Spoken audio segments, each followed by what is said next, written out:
Primeira questãozinha para a gente diz exatamente assim, ó. Os direitos humanos são classificados em direitos humanos de defesa. Opa.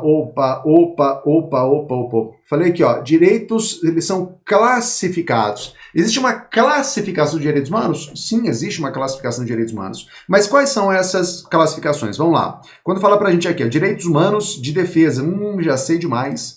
Quando fala em direitos humanos de defesa, são direitos de oposição, os direitos de resistência à intervenção de um Estado que era um Estado arbitrário, um Estado abusivo, um Estado ilegal. Eu estou falando de direito de primeira geração. Mas olha a sequência. Os direitos prestacionais. Olha que interessante isso aqui. Os direitos prestacionais. Então aqui, Augusto, nós já estamos falando em direitos de primeira geração, direitos humanos de segunda geração, e na sequência a gente tem os direitos humanos de participação. Que é isso? Depende do que ela vai entender lá na frente. Quando a gente fala em direitos humanos de participação, ela pode ser de fato, primeiro, o direito de participar, o direito de decidir. E aí a gente está falando de direitos políticos. Direitos políticos pode ser de primeira geração. Mas talvez ela está falando sobre a defesa daquilo que é de tudo. Não tem aqui uma definição exata. Tô inseguro. Não, você vai para as alternativas e avaliar. Você vai conseguir encontrar a alternativa, a partir, inclusive, de uma técnica de eliminação. E eu quero que isso aconteça aqui. É para te causar esse incômodo, essa incerteza. Porque na hora da prova você precisa lidar com o incômodo e com, talvez, a incerteza. Isso é fruto de preparação, gente. Vamos lá. Em relação a essa classificação, é correto. Então, não vamos esquecer que nós estamos aqui em busca de uma alternativa correta. Vamos lá. Diz exatamente assim, ó, a primeira alternativa. Os direitos humanos de defesa caracterizam-se por constituírem uma prerrogativa que poderá ser utilizada pela pessoa contra eventuais arbítrios estatais.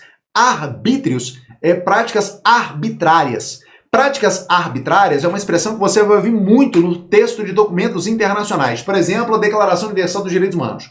Você sempre ouve assim, ó, ninguém será privado arbitrariamente da sua liberdade de locomoção. Ninguém será privado arbitrariamente da sua nacionalidade, nem do direito de mudar de nacionalidade. Ninguém será arbitrariamente preso, detido ou exilado. Pô, o que é esse arbitrário? É uma prática ilegal. Então aqui está se definindo de maneira muito requintada, estilo FGV, apesar da questão não ser Fundação Getúlio Vargas, o dizer que os direitos de defesa são direitos que criam ao indivíduo prerrogativas, garantias, que opõem-se ao Estado, impõem limites à instalação de um Estado arbitrário, abusivo, ilegal, que excede. Ele está falando daquele Estado que era absolutista, mas que com o Estado liberal, com os direitos de primeira geração, com o constitucionalismo moderno, com a legalidade, impõe limites e dá ao indivíduo direito de oposição, direito de defesa, de resistência à intervenção do Estado. Olha a sutilidade. Então, Augusto, espera aí. Essa primeira afirmação aqui está correta? Ó, essa primeira afirmação, não tenha dúvida, ela está corretíssima. Ela está perfeita. Mas vamos continuar. Portanto, constituem direitos de cunho negativo. Opa, a gente falou sobre isso, gente. Primeira geração são direitos de caráter negativo. Já o direito de segunda geração, direitos prestacionais, direitos assistencialistas, os direitos que o Estado ele atua prestando assistência, são direitos de segunda geração. Portanto, constitui direito de cunho negativo, que resguardam a liberdade dos indivíduos? Sem dúvida nenhuma. Nós estamos falando aqui exatamente dos direitos de primeira geração. Lembra? Liberdade, igualdade, fraternidade? Perfeito. É o gabarito? Muito provavelmente será, porque é uma alternativa correta. Eu vou eliminar? Não. Porque muito provavelmente será o gabarito. Por quê? Tá com medo? Não, eu vou por eliminação, gente. Eu vou ter certeza. Porque quando eu elimino as alternativas, eu tenho a certeza do gabarito e eu não corro o risco de, ao final da prova, ficar titubeando e, porque sobrou um tempo, eu voltar, reler, errar, mudar o gabarito e perder aquela questão. Então vamos à letra B. Diz assim, ó. Os direitos humanos prestacionais, ou seja, direitos de segunda geração, envolvem a participação política da pessoa. Opa, peraí, tá confundindo. Mas tá confundindo muito. O direito de assistência não envolve direito de participação política. Direitos de participação política, gente, é direito de primeira geração. Direitos políticos, direitos civis, primeira geração. Direitos econômicos, sociais e culturais, direito de segunda geração. Ficou bem claro? Então temos um erro flagrante aqui, por intermédio do qual é possível exigir uma abstenção ou uma prestação do Estado. Peraí. Uma abstenção é a não intervenção, primeira geração. É bem verdade, gente, que na segunda geração, nos direitos prestacionais, se exige uma prestação positiva, uma prestação prestacional, assistencialista do Estado. Mas dizer que é possível exigir uma abstenção? Não. Porque a abstenção seria o Estado não intervir. E aí seria primeiro o quê? Geração. Entenderam? A questão não é tão fácil assim. Você precisa ter conteúdo, entender o que você está lendo. Letra C. Os direitos humanos de participação, vamos lá, relacionam-se com a prerrogativa de a pessoa exigir uma conduta ativa do Estado. Quê? Uma conduta ativa, ela é exigida não pelos direitos de participação, que são direitos políticos. Como é que você está sabendo isso agora? Pela forma como ele está escrevendo. A exigência de uma participação ativa do Estado é quando determinadas classes, categorias, setores, por viverem uma situação de vulnerabilidade, não conseguem, não é por uma mera ausência de riqueza financeira, é por questões históricas, é por questões de conduta de realidade. Eu estou falando de classes diversas, sejam desde as crianças, adolescentes, pessoas idosas, mulheres, a exigir uma atuação do Estado ativa, não para que essa atuação viole direitos, mas para que essa atuação ativa assegure direitos. Por isso, uma postura prestacional do Estado. Então já estamos errados. Os direitos mais básicos. Não. Então aqui não é de fato direitos de participação que exigem isso. Esses direitos de cunho positivo tutelam os direitos de igualdade. Tá tudo certo nessa alternativa, desde que o início dela estivesse falando sobre direitos prestacionais, direitos assistencialistas, e não está. Está falando sobre um tal direito de participação. Então, errado a letra C. Letra D. Os direitos humanos de defesa possuem uma natureza mista. Mista? Tem uma natureza negativa. Lembra disso? Que se revela na defesa dos direitos de liberdade, como do direito de votar e dos direitos de igualdade. Pois é, tá até certo, mas esse mista não. Na verdade, é de caráter negativo. E direitos de igualdade, não se esqueça que a primeira geração tem direito à igualdade, né, gente? Direito à igualdade formal, igualdade perante a lei. Mas aqui, nesse contexto, igualdade está muito mais no sentido de direitos de igualdade, não é direito de igualdade formal, não é isso. Direitos de igualdade são aqueles direitos que, como se, buscam a equidade.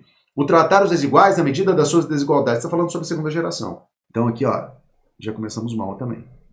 Fechou? Então, errada a letra D. De fato, nosso gabarito é letra A. Viu? Augusto, fica poluído visualmente a correção, né? Fica, e o objetivo é esse. Inclusive, isso aqui ainda tá bonitinho. Porque ao final não é para você se encontrar esteticamente em algo que é artisticamente belo. Eu quero que vocês batam o olho e falem assim, eliminei 3 alternativas e cheguei a um gabarito, com toda certeza, pelas razões adequadas. Vamos lá. Próxima questão. Questão número 2 diz assim, ó.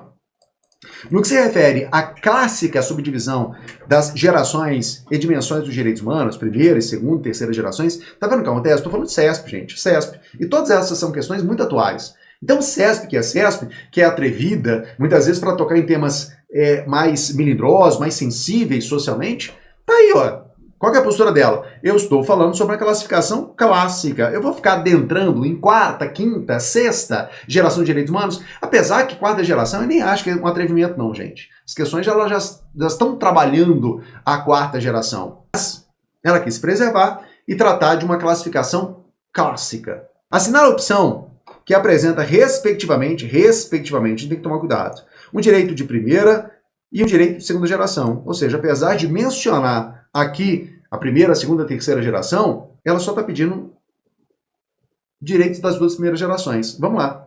Respectivamente. Então, eu já começaria assim, gente. Eu começaria dividindo.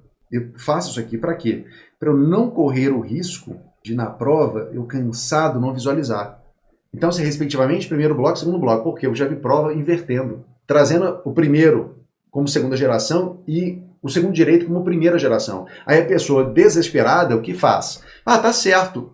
Tá até certo, mas tá na ordem errada. E o comando aqui é muito claro, respectivamente. Você fala assim, pô, tá de sacanagem. A prova é isso, gente. A gente tem que parar de ficar avaliando o examinador, porque nós somos avaliados. Tem que estar preparado para tudo isso, para todo esse tipo de coisa. Vamos lá. Direito à proteção à infância e direito à propriedade, tá vendo? Eu acabei de falar isso. Tá errado. Por quê? Porque é o contrário. Ó, propriedade é primeira geração. Proteção à infância e à maternidade são direitos de segunda geração. Viu a diferença aqui, ó? Então tá errado. Letra B. Direito à privacidade na era digital? Aí você fala assim, cara, a era digital, acesso à internet, é o quê? Pois é, gente. Privacidade é direito de primeira geração. Para de achar que por ser na era digital, tornou-se quarta geração. Verdade, acesso à internet é quarta geração. Mas, ó, se você pegar o inciso 79 do artigo 5º da Constituição, lá fala sobre dados pessoais, inclusive meios digitais. E é direito de primeira geração. Tá bom? Então, ó, boa questão. Ui, gente, eu falava pra você, ela consegue ser boa mesmo na simplicidade. Direito de acesso à internet? Boa. Então, isso aqui, ó, tá até certo, né? Posso colocar aqui, ó. Direito de acesso à internet? Não, né? É quarta geração. Então, errado. Eliminei a alternativa. Letra B. Direito ao meio ambiente ecologicamente equilibrado. Pô, pegou aqui, ó. Direito ao meio ambiente ecologicamente equilibrado? Pô, isso aqui é terceira geração. Isso tá errado.